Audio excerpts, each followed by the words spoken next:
Hey everyone, welcome back for another deep dive. Today we're going to really get into the impacts of Hurricane John on Mexico, and we're going to use a briefing note from ACPS to help us kind of break it all down. Okay, yeah. ACKPS, they're an independent group that really zooms in on these humanitarian crises. You could almost think of them as like disaster detectives gathering information, from all over the place. So whether you're someone who, maybe has a trip planned to Mexico or has family down there, or even if you're just interested in like how climate change is affecting these communities, well, this one's for you. Yeah. We're really going to dig into like what were the immediate effects of Hurricane John? And then how does this all tie into this bigger picture of, these crazy hurricane seasons that we're seeing more and more of? And what challenges are those communities and even the relief efforts are facing, as they try to get back on their feet? It's going beyond just reading the headlines, or that we're trying to understand what these events really mean for people on the ground. Exactly. So Hurricane John, this wasn't just some little storm, right? This was a Category 3 hurricane that, just slammed right into Mexico's Pacific coast. Yeah, and to add to that, John was only one of many cyclones to hit Mexico just this year. In fact, Mexico is considered highly vulnerable to these kinds of natural disasters. Wow, so it's almost like a double whammy, right? You've got hurricanes hitting both the Pacific and the Atlantic coasts. Yeah, and there's this tool, it's called the Inform Risk Index, and it basically measures how vulnerable a country is to like hazards and disasters. And Mexico, it scores a 5 out of 10. And that's pretty high. It takes into account a whole bunch of factors like how prepared a country is, how strong its infrastructure is, and even how quickly they can bounce back after, a disaster hits. That makes sense. So let's get into some of the specifics here. Looking at this ACAPS report, Hurricane John really, it left behind a lot of destruction. Yeah. They're reporting 29 deaths, 250,000 people affected. Yeah, and tons of damage to homes and infrastructure, even crops. It's almost like hitting the reset button on so many people's lives. There's no clean water, homes are destroyed, livelihoods are just completely disrupted. Imagine if that happened to you. If suddenly your whole daily routine was just turned upside down. Oh, it's just heartbreaking to think about, what these families are going through. And the report also says that over 730,000 children were affected. That's just an incredible number. It is. And you have to think about, for children, it's not just about being safe right now. It's about the long term. What about their education, health care, even their emotional well-being? All of that is at stake. And the crazy thing is, Hurricane John, it was just one storm in a whole series of storms. And the report's saying that we can expect even more hurricanes before the season ends. It's a constant threat, yeah. And we've got hurricanes Nadine and Christy already out there brewing, which, it makes it that much harder to recover. It's like you're trying to rebuild your house, but, there's another storm coming right behind it. The report even mentioned that the mayor of Guerrero is actually calling for homes to be relocated because the risk is so high now. That's a pretty drastic step, don't you think? Oh, absolutely. It shows you just how seriously they're taking this. It's almost like admitting that, the old ways of doing things, they just might not work anymore. We have to kind of adapt to this new reality where these storms are just going to be more frequent and more intense. Yeah. It's a whole new world out there. So let's get into the why behind all this. The report really points to climate change as this big factor in these intense hurricane seasons. The science is pretty clear on this one. Climate change is like you're just throwing fuel on the fire. Warmer waters mean there's more moisture in the air, and then that creates heavier rainfall and even stronger winds. It's essentially like you're turning up the dial on hurricane intensity. So what we're seeing in Mexico, it's not just a local issue, right? It's all part of this much bigger global problem. It makes you wonder what this means for other coastal communities around the world. That's the question we all need to be thinking about. It really highlights, the need for this global effort to tackle climate change. But it's not just about the environment, right? It's about people. Exactly. And, the report, it dives into some of these socioeconomic factors that are making these communities even more vulnerable to these types of disasters.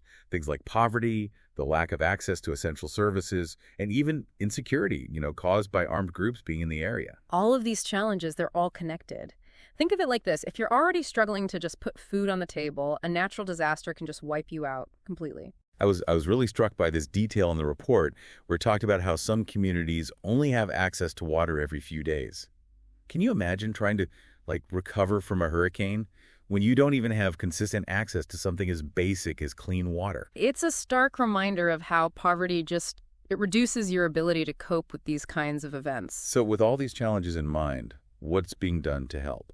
I know the report did mention that there are recovery efforts underway. Yeah, for sure. There are initiatives going on right now from, both the government and from national and international NGOs. They're all working hard to support these communities. I can only imagine the logistical nightmares that they must be facing. Oh, absolutely. I mean, you've got damaged roads, communication disruptions. These things make it incredibly difficult to reach the people who need help the most. The report even mentioned that they're using helicopters to get supplies to these remote areas.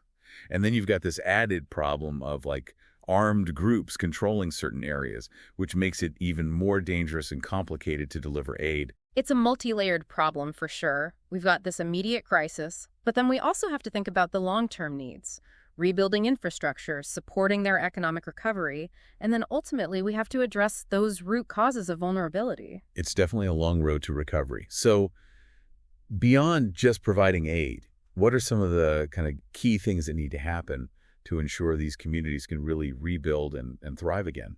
Well, one big thing is tackling those underlying vulnerabilities we've been talking about. We need to address poverty, improve access to those essential services like healthcare and education, and then strengthen governance so that these communities are just better equipped to handle future challenges. So it's not just about responding to the crisis, it's about creating a more equitable and resilient society in the long run. Exactly. It's about empowering communities to not just bounce back from these disasters, but to actually thrive in the face of them. It's almost like, climate change is this domino effect, right? Yeah.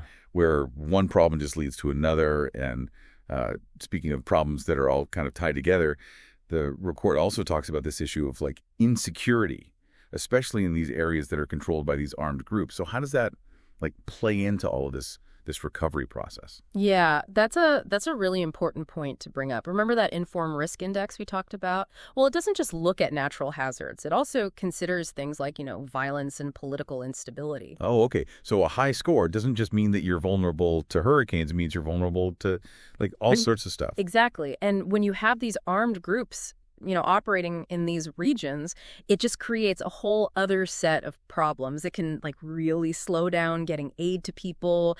It can disrupt rebuilding efforts, and it just makes people even more vulnerable.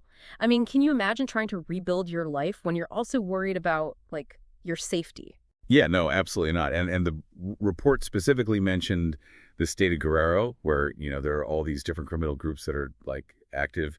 It just sounds like a really volatile situation. And unfortunately, there have even been reports of violence against local officials after the hurricane. It just shows you how complex the situation really is. It's not just about rebuilding the buildings, right?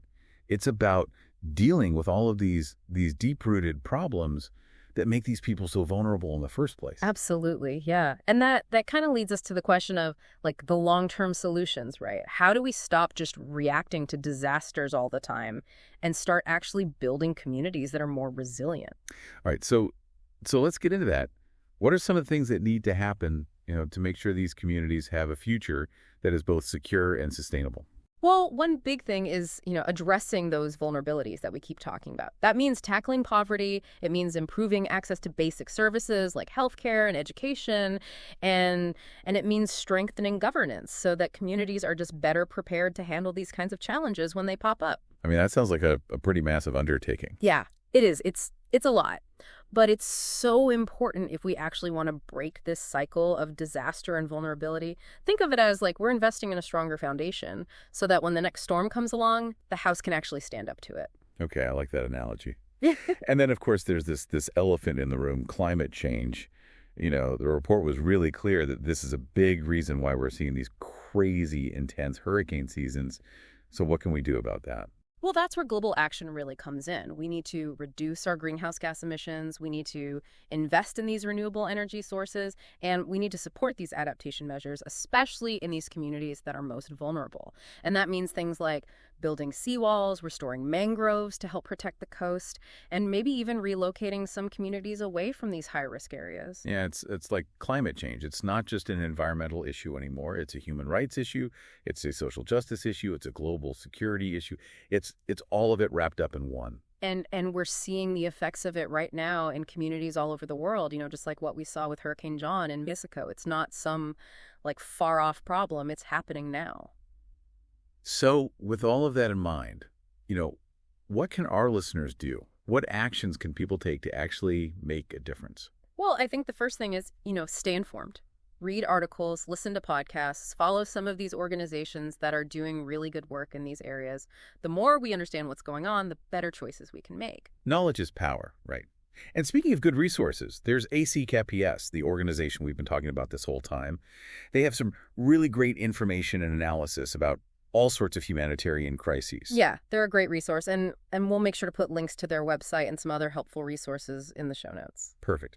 So beyond staying informed, are there other things that people can do? Like, can we make changes in our own lives to kind of reduce our impact on the environment? Definitely. Even small changes can help. Things like, using less energy, making an effort to buy sustainable products, and speaking up and pushing for these policy changes that will help us move towards, real climate action. It's really about working together, right? Yeah. Taking action both globally and individually. Mm. But I think, sometimes these problems feel so big, it can be hard to know where to even start. Yeah, it's easy to feel overwhelmed. But it's important to remember that even small actions can add up. If enough people start making these conscious choices, it can lead to some pretty big changes. One thing that's really stuck with me throughout this whole deep dive is just the power of information. The more we understand about these issues, the more we can do about them. Absolutely. It's about giving ourselves the knowledge and then using that knowledge to actually make a difference. It's easy to kind of get stuck in all the doom and gloom when we talk about these big issues. But Yeah. I think it's also important to look at, the positive side of things, too. Yeah, absolutely. Even amidst all these challenges, there are always these amazing stories of like resilience and innovation, Yeah. and people coming together to support each other. So as we kind of wrap up this deep dive here, what are some of the key things that you really want our listeners to take away from all of this? Well, I think the first thing is, to really understand that Hurricane John, it wasn't just some isolated incident, right? It's part of this bigger pattern that we're seeing. These hurricanes are getting stronger, and climate change is a big part of that. And these events, they don't just affect the environment. They have these ripple effects that impact communities, socially and economically. Exactly, yeah. And then, the second thing to remember is that vulnerability to these kinds of disasters, it's not just about one thing. It's not just about, where you live. It's also about poverty. It's about access to resources. It's even about political instability. So it's really this like web of all these interconnected problems. Exactly, yeah, a web. And that kind of leads us to the third takeaway, which is that we need both, right? We need the immediate relief efforts, but we also need these long-term solutions. Yeah, we talked about, things like rebuilding the infrastructure and supporting economic recovery, and then also, addressing these underlying vulnerabilities that make communities so fragile in the first place. Yeah, and it's not just about, fixing things after they break. It's about empowering these communities to be more resilient. So that means investing in things like, early warning systems and climate resilient agriculture, even disaster preparedness training. So it's almost like instead of just reacting to things, we need to be more proactive. Exactly. And then finally, I think it's so important to emphasize that, we all have a role to play in all of this. Yeah. Whether it's, just staying informed about what's going on or making more sustainable choices in our own lives, or even, speaking up and advocating for these policy changes, we can all do something to help create this future that is, more resilient and more equitable. It's about recognizing that, what we do, it has consequences. It matters both locally and globally. This deep dive has been really eye-opening, to say the least. We started by talking about the immediate devastation of Hurricane John, and then we kind of got into all these complex factors that, contribute to making these communities so vulnerable. And then we even touched on, what the path towards a more resilient future might look like. We've covered a lot of ground, but as with all of our deep dives, there's always more to learn. Exactly. And for anyone who's interested in digging a little deeper, we'll be sure to include links to ACAPS and a bunch of other resources in the show notes. And we always love hearing from you. So let us know, what resonated with you? What are you still wondering about? Join the conversation over on our social media channels. It's important to remember that this isn't just about Mexico. This is about all of us. Yeah. We're all connected. And what happens in one part of the world, it affects us all. So let's keep learning, let's keep asking questions, and let's keep working together to build a better future. Thanks for joining us for this deep dive. We'll catch you next time.